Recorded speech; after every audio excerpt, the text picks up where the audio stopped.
Hello, I'm Mark Williams, Commissioner of the Georgia Department of Natural Resources, and welcome to Virtual CoastFest 2021. Over the next few days, the hardworking folks here at DNR's Coastal Resources Division will give you a look behind the curtain at what they do to conserve our coast. During each of these live streams, you'll have the opportunity to learn about CRD, ask questions, and interact with biologists and staff members. I'd like to thank CRD staff, our partners, and guest hosts who made this event possible as we continue to navigate these challenging times. Lastly, I want to thank you all for attending Virtual CoastFest 2021. I hope you'll find it entertaining, educational, and most of all fun. And lastly, go Dogs! Thank you, Commissioner. Hello and welcome to Virtual CoastFest 2021, coming to you live from Georgia DNR's Coastal Regional Office here in Brunswick, right under the magnificent Sidney Lanier Bridge. I'm Joe Willie from 104.1 The Wave and Golden Isles Broadcasting. I'll be your guest host today. I'm really excited to be here with Robert and Eddie of DNR's Coastal Resources Division. Robert, why don't we start with you? Tell us a little bit about yourself. Thank you, Joe. My name is Robert Overman. I've been working here at Coastal Resources Division for about 4 years now. I'm the first mate aboard the RV Reid W. Harris. I work very closely with Eddie during our research missions. Hey, I'm Eddie Leonard. I'm a biologist here at the CRD. I've been here for a little over 8 years, and I am in charge of the Ecological Monitoring Trawl Survey aboard the Reid W. Harris that we're going to be speaking about today. So I understand you all got a field trip for us, really. That's right. Yes, we do. Let's go ahead and take a look at it.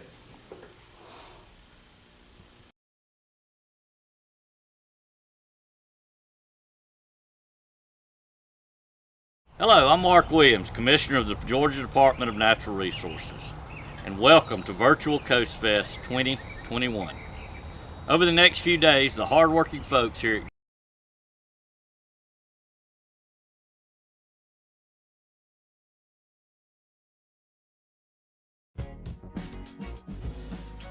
Welcome aboard the research vessel Reid W. Harris, named in honor of the state representative who authored the Coastal Marshland Protection Act of 1970. This 54-foot trawler joined the Department of Natural Resources fleet during a christening in June 2020. The Harris provides a platform for biologists to gather important information about the health of marine life populations. These data are key to properly managing Georgia's shrimp fishery. Fishery management is one of the tasks carried out by the Coastal Resources Division of DNR. It involves taking samples of different species throughout the year to evaluate if estuaries are plentiful enough for commercial fishermen to harvest shrimp, blue crab, and other marine species. Each month, the Harris surveys 36 sites along the Georgia coast. At every site, a 40-foot net, called an otter trawl, is pulled behind the boat for 15 minutes. The net sinks to the bottom where two steel structures called doors pull the net open. A chain at the mouth of the net rattles along the bottom, stirring up marine life that become caught in the net. GPS is used to pinpoint the sites and return to the same locations each time. This is important because DNR biologists need to have accurate data that can be compared year after year. Once the net has been towed for 15 minutes, it is reeled back aboard using a mechanical winch. The end of the net is cinched with a rope, and the boat's crew can empty the catch over a special table called a culling table. The catch is released onto the table, and biologists sort everything by species. Most of the shrimp found along Georgia's coast are pinnate shrimp, which include white, brown, or pink shrimp. Most of the shrimp commercially caught in Georgia are white and brown shrimp. Over the past 10 years, commercial shrimpers have brought in an average of more than 2 million pounds of shrimp, with a yearly dockside value of about $9.2 million. When most people think of shrimp, they likely imagine them fried and served with cocktail sauce. But these short-lived creatures start their lives in tidal water bodies known as estuaries. Most shrimp live for about 1 to 2 years. They start out as fertilized eggs in the nursery grounds of estuaries and marshes. As shrimp mature, they move offshore, where commercial fishermen catch them in nets similar to the Harris's. To gather quality data about the shrimp fishery, DNR biologists survey 6 sound systems across the Georgia coast: Wausau, Ossabaw, Sapelo, St. Simons, St. Andrews, and Cumberland. In each of these systems, crews conduct trawls in 2 sites in creeks and rivers, 2 sites within the main part of the sound, and 2 sites offshore or near beaches. This helps give a better understanding of how many shrimp are in these areas and in what stage of their life they are. When a net is emptied onto the Harris's culling table, biologists count each of the shrimp, measuring their lengths and determining if they're male or female. One mark for shrimp used by commercial fishery regulators is called head count. This refers to how many shrimp it takes to make 1 full pound. The more shrimp it takes, the smaller the shrimp will be. For example, if it takes 30 shrimp to make 1 pound, the shrimp weigh, on average, about ½ ounce each. If it only takes 16 shrimp to make 1 pound, each shrimp weighs 1 full ounce. The average shrimp head count must be 45 or fewer for shrimping season to open. Similarly, the Commissioner of Natural Resources can close the season when shrimp head counts are 50 or more. The Commissioner can open shrimping season as early as May 15th and close it by December 31st. However, the season can be extended through January or February if head count remains below 50. All of this important data collection ensures Georgia's shrimp fishery is conserved for present and future generations and helps protect the state's multi-million-dollar shrimping industry. To learn more, visit www.coastalgadnr.org. What a great video. Now, if you'd like to ask any questions, you can do so. Go to Facebook. Yes, it's back online today for us, and of course YouTube. Now, as we wait on a few questions, I've got a couple to kind of get us started. What's the average day like aboard the Harris? Well, Joe, the normal day is we leave the dock here at CRD, and our southern stations will take us about 4 to 6 hours to do one of those sound systems. And we leave the dock here, we go down, we do our trawls, we collect our data, and then we come right back to the dock here. And our northern stations from Sapelo Sound north, those are longer trips. Those can be 12, 14-hour days. And, of course, we do all of those sites every month. So we get to see the entire coast at least once a month. What kind of species do you catch when you're out there? As you can see from the video, we catch quite a variety of species of fish, shrimp, and crabs. We catch stingrays on occasion, some of them pretty large, as well as an occasional sea turtle, because the net we pull, we are only dragging for 15 minutes, so we aren't required to have a turtle excluding device. And they do fine with that, and once we catch them, we tag and measure them and release them. So, I saw in the video, a lot of writing, a lot of entering data into the computer. So once you have all that, what do you do with all that data? The primary purpose of the data is to inform the decision-making process for the opening and closing of the shrimp fishery, as well as to monitor the overall health of the ecosystem and the fisheries themselves.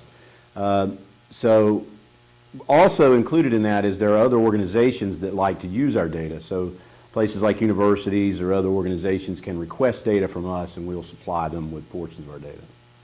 How much shrimp do you usually catch, like in one trawl? Well, Joe, it depends upon really the time of year. Sometimes we'll catch no shrimp at all on a 50-minute drag, and other times we can catch up to 30 pounds, but it's dependent upon the time of year and the location. All right, so fish, shrimp, they swim in a little bit different manner. How do the shrimp swim? The shrimp tend to hang lower to the bottom, and they have little swimmerettes. Swimmerettes, I like that. And they also have their tail fin, which they can propel themselves quickly to the water if a fish or predator tries to come and get them. That's one of the differences.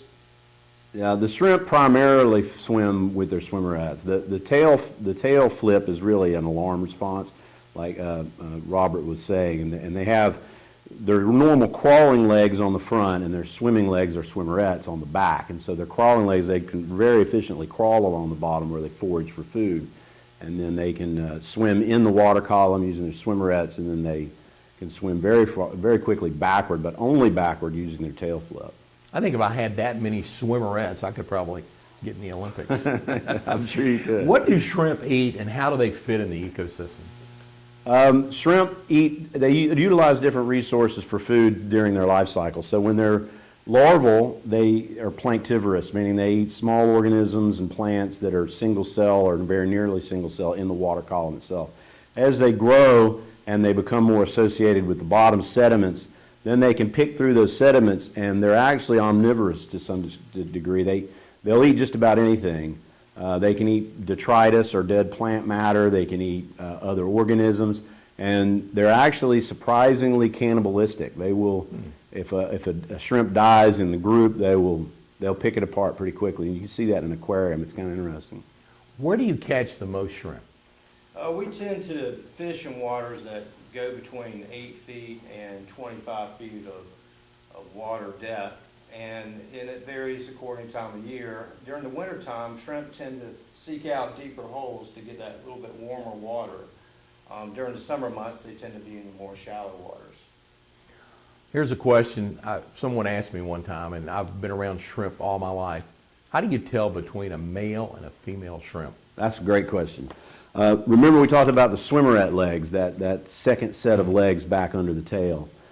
On the first pair of those swimmerettes, a female's swimmerettes will be bare, meaning it'll just be the legs themselves.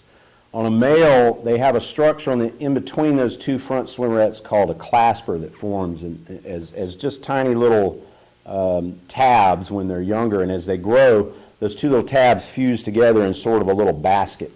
And so it's very, very easy actually to tell the difference between a male and a female shrimp on a very quick inspection. And we do that with all of the shrimp that we measure. So the next time I'm at a shrimp boil, I'll be able to impress my friends. That's right, as long as the shell is still on it. That's right. What's the shrimp life cycle? So shrimp are spawned in the open ocean waters, but very close to shore, so in the mouths of our estuaries out towards sea. And when they're spawned, the eggs and the larvae move back up into the estuary, up into the rivers and creeks. And they grow in the rivers and creeks. In warmer months, they can grow as much as an inch a month. And as they grow, they move closer and closer back to the open ocean. So when they get to about 140 millimeters, which is about that big or so, that's when they're getting close to being ready to move offshore. And they use several different cues for when to do that. The main cues, we believe, are temperature and salinity. And so if they get a lot of fresh water in the estuary very suddenly from heavy rainfall, that may be a cue to them to move out into the salt water and get ready to reproduce. And they usually do that. The peak of reproduction for white shrimp is generally around May. All right. Now, if you'd like to ask questions, you can go to YouTube or go to Facebook. And we thank you for joining us. I want to thank right now the folks at Needwood Middle School and St. Francis Xavier School for providing the artwork that's behind us. Those kids did a fantastic job, and we thank them for being a part of that. All right. So YouTube, Facebook, you can ask questions. These gentlemen will answer whatever you ask. We'll be here. I've got another question for you. How'd you guys get started in this fun job? Because this is a fun job. Yes, it is, Joe. I got started at an early age. When I was 18, I got my start here at Coastal Resources Division, working with the Recreational Fisheries Division, setting trammel and gill nets and doing an assessment. And then after 4 years of working with them, I got a job at the University of Georgia Marine Extension Service, working on the Georgia Bulldog, doing research with trawls and turtle excluder devices and bycatch reduction devices. A lot of work, we used cameras, underwater cameras, to see how the sea turtles were going out of the turtle excluding device and how well the fish were escaping from the bycatch reduction devices. And I worked there for about 18 years, and then I got a job back here working at DNR, and I've been here for about 4 years now. All right. My path is a little more windy. I started, I'm originally from Kennesaw, Georgia, and so A lot of shrimp up there. not very many shrimp up there, only at the supermarket.